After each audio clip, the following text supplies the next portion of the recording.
पडला, इतरही ठिकाणी पिकांचं मोठं नुकसान आहे, पूर परिस्थिती आहे.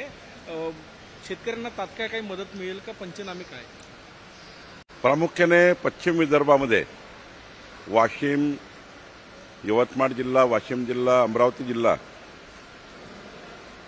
आणि बुलढाणा आणि अकोल्याचा काही भाग, या भागामध्ये मोठ्या प्रमाणावर आणि महाराष्ट्रामध्ये अनेक ठिकाणी अतिवृष्टी झालेली आहे. 4 लाख हेक्टरच्या वर पिकाचं नुकसान झालेलं आहे. म्हणजे पंचनामे होतील, परंतु काही ठिकाणी शेती खरडून निघाल्या आहेत. ज्या ठिकाणी जनावरं काही वित्तहानी झाली आहे, तातडीनं जिल्हाधिकाऱ्याच्या अकाउंटमध्ये जे आमचे आपत्ती व्यवस्थापनाचे निधी असतं, जिल्हाधिकाऱ्याला माननीय मुख्यमंत्र्यांनी आदेश दिला आहे की तातडीनं पैसे विड्रॉ करा आणि तातडीची मदत या सर्व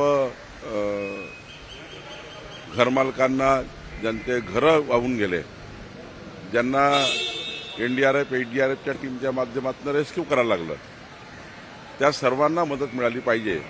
याकरता मुख्यमंत्र्यांनी आदेश दिला आहे.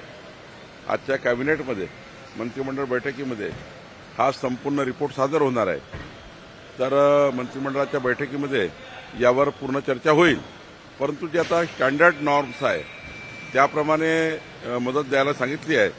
अजून काही यापेक्षा जास्त काही करता येईल का, याबद्दल मंत्रिमंडळात चर्चा होईल. सामनामधून तुमच्या विभागावर आणि गृह विभागावर टीका करण्यात आली की तहसीलदारांनी भावना व्यक्त केल्या तर त्यांना निलंबन केलं, परंतु भ्रष्टाचार बोकाळलेला आहे गृह विभागानेच महसूल विभागात. नाही, त्यांनी समजून घेतलं पाहिजे.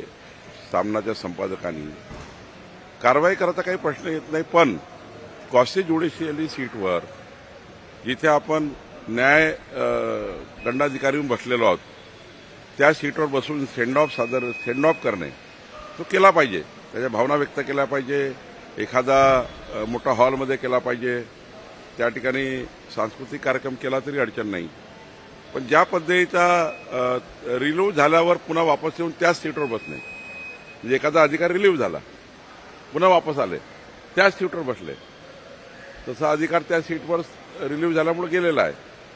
पण क्वासी ज्युडिशियल सीटवर बसून, न्यायदंडाधिकाऱ्याच्या सीटवर बसून त्या ठिकाणी या पद्धतीचा शो करणे आणि सोशल मीडियावर त्या ठिकाणी मोठ्या प्रमाणावर प्रसिद्धी करणे, उलट त्यांनी केलेल्या चांगल्या कामाच्या, तहसीलदारांनी चांगलं काम केलं, त्या कामाच्या चांगल्या क्लिप्स तयार करून सोशल मीडियावर टाकल्या असत्या तर अजून चांगलं झालं असतं. परंतु न्यायदंडाधिकाऱ्याच्या सीटवर बसून, म्हणजे उद्या मी न्यायदंडाधिकाऱ्याच्या सीटवर, मी कधी क्वासी ज्युडिशियल माझ्याकडे अपील आहे, तिथे बसून जर मी गाणे म्हणायला लागलो, ऑर्केस्ट्रा करायला लागलो, तर ते काही महाराष्ट्राच्या प्रशासकीय यंत्रणेला योग्य नाही आहे.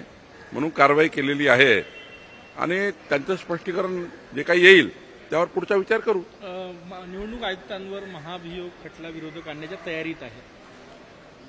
नाही, तर हे नौटंकी आहे. त्यांना हे माहिती आहे की निवडणूक आयोगाने संपूर्ण विषयाचं विश्लेषण केलेलं आहे आणि खरं तर ही पद्धती नाही आहे.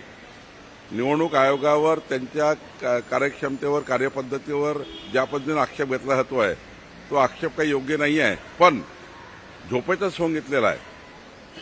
राहुल गांधीला किती त्या ठिकाणी उठवायचा प्रयत्न करा, ते उठणार नाही.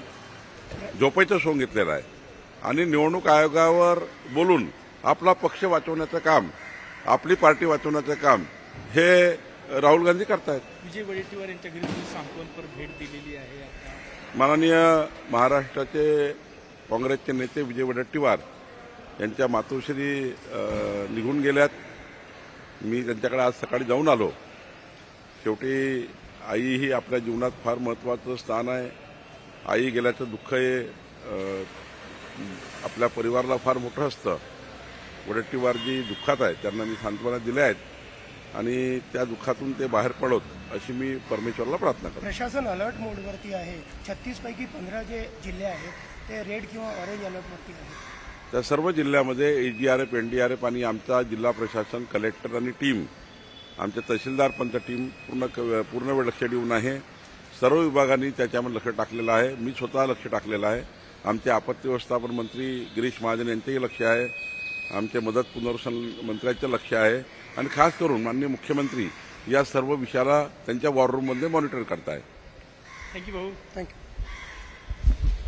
थँक्यू.